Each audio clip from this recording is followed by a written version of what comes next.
Hi folks, Caden here, and Hytale Update 2 is now available for everybody to download and enjoy. Today we're going to look at the blog post and break down exactly what was included in this update. But first, if you enjoy the Hytale content, please subscribe to the channel. It means a lot as we're trying to grow, trying to reach our first 100 subscribers.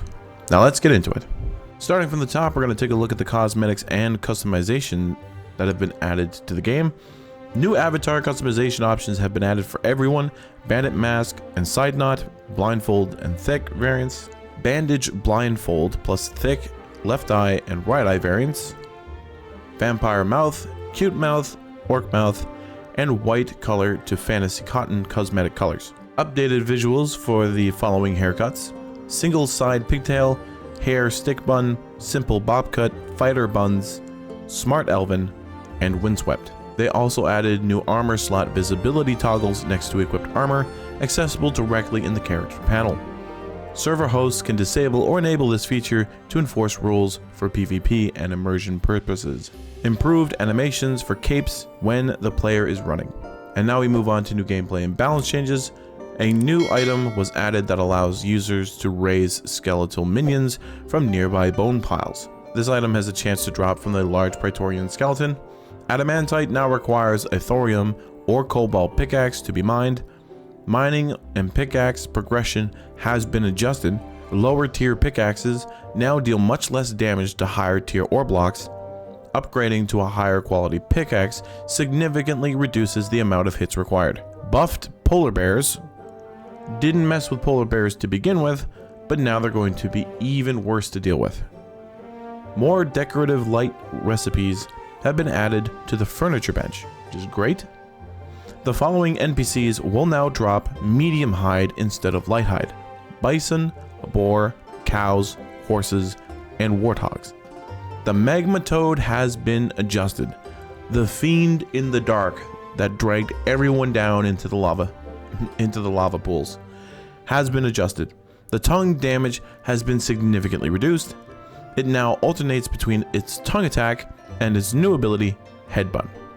So from now on, when you're diving down into the depths and you find yourself against 3 or 4 really annoying magmatoads, they're not going to fling you all over the place and more than likely into a pit of lava where you die. Petals are now craftable in the furniture bench under textiles category. This makes them renewable, as yellow petals can be farmed from growing sunflower seeds. All crafting requirements used to make different colored petals are renewable resources. Lighter variants for each cloth block can now be crafted using a combination of petals. Lighter variants for each cloth block can now be crafted using a combination of petals. World generation has also changed. World Gen version 2 has been prepared for public documentation to help modders. New default_flat and default_void templates have been added using World Gen version 2. The Creative Hub portal now spawns with World Gen v2 flat World Gen, results in clear weather and limited fog, but only works in new creative worlds. Major refactor of ore placement in all zones. You will need to explore new chunks of old worlds to see this change. Results in more ores, especially in devastated lands underground. Farming got the magic touch as well. In this update, eternal crops no longer break from accidental weapon damage.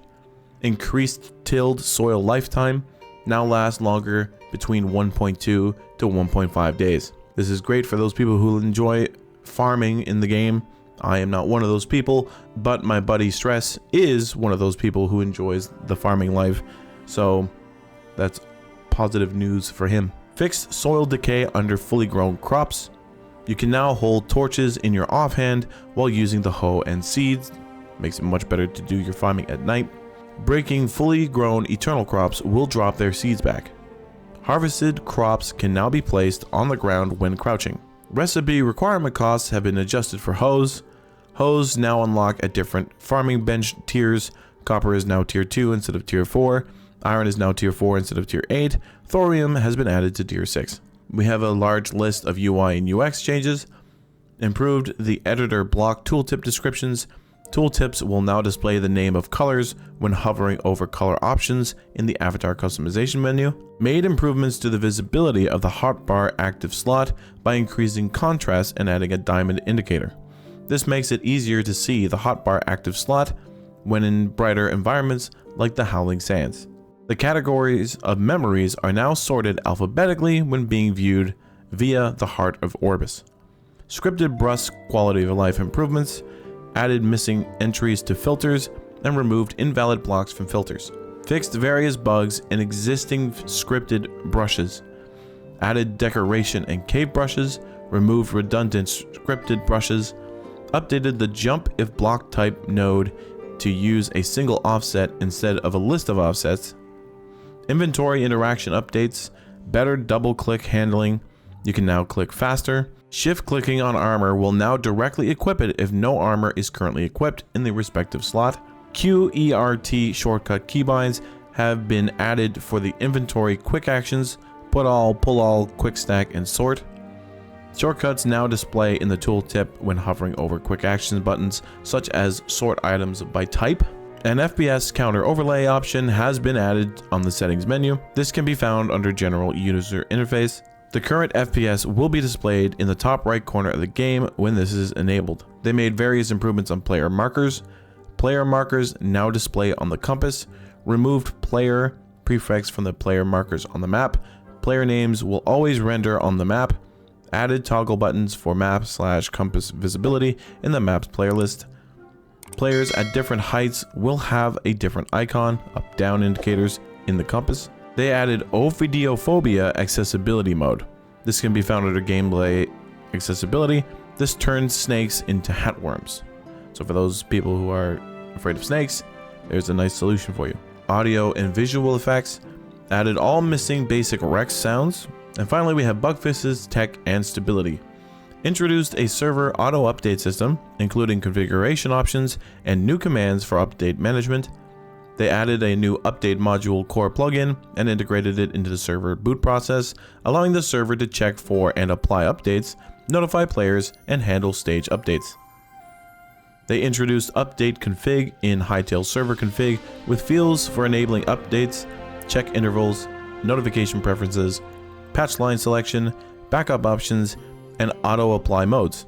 Includes serialization support and getter/setter methods. Added a new shutdown reason, shutdownreason.update, to indicate when the server should restart to apply a stage update. Added new /update commands and detailed server messages for checking, downloading, applying, and managing updates, including player notifications and auto apply warnings. Updated the release workflow to include launcher scripts.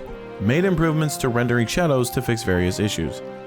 Fixed middle click pick block when the hotbar is full in creative mode. Now when middle clicking a block in creative mode when the inventory is full, it will replace the current slot with the newly picked item. The asset editor will now display documentation in tooltips. Fixed issues with mantling detection, which resulted in many unintended behaviors. Implemented a fix to persist cleared keybinds across sections. Implemented a fix to persist cleared keybinds across sessions. Made some adjustments to improve weather transitions to reduce jarring visuals. More improvements will be made in future updates. They fixed an issue when using teleporters to avoid accidental collision by applying an offset. Rail carts now consume correctly and place properly. Bed respawning in unloaded chunks has been fixed. Fixes an issue where the collision check always failed if there were no loaded chunks. Major server stability, validation, ECS, localization, and timeout improvements. Refilling containers now target the closest block of water rather than requiring you to aim at a block behind or underwater. Fixed some type of items displaying oversized placement previews. Fixed an issue with Berserker haircut texture tiling. Fixed glasses texture from inheriting the cosmetic color on their lens highlights. Added permission for world map teleporting. Prevents players from sending packets to the server and teleporting anywhere they want without op. Emerald Wilds dungeon and other environments have been fixed. You might hear new soundtracks, which is very interesting. Hytale soundtrack is chef's kiss. They fixed sending player marker updates while map isn't open. Fixed player markers flickering when hovered on the map. Other player names are more readable when zoomed out in the map. That's all we have for Hytale's Update 2. If you enjoy the Hytale content, please subscribe to the channel. We're trying to grow this channel to 100 subscribers, so any support is greatly appreciated. I'm Caden. Thanks for watching.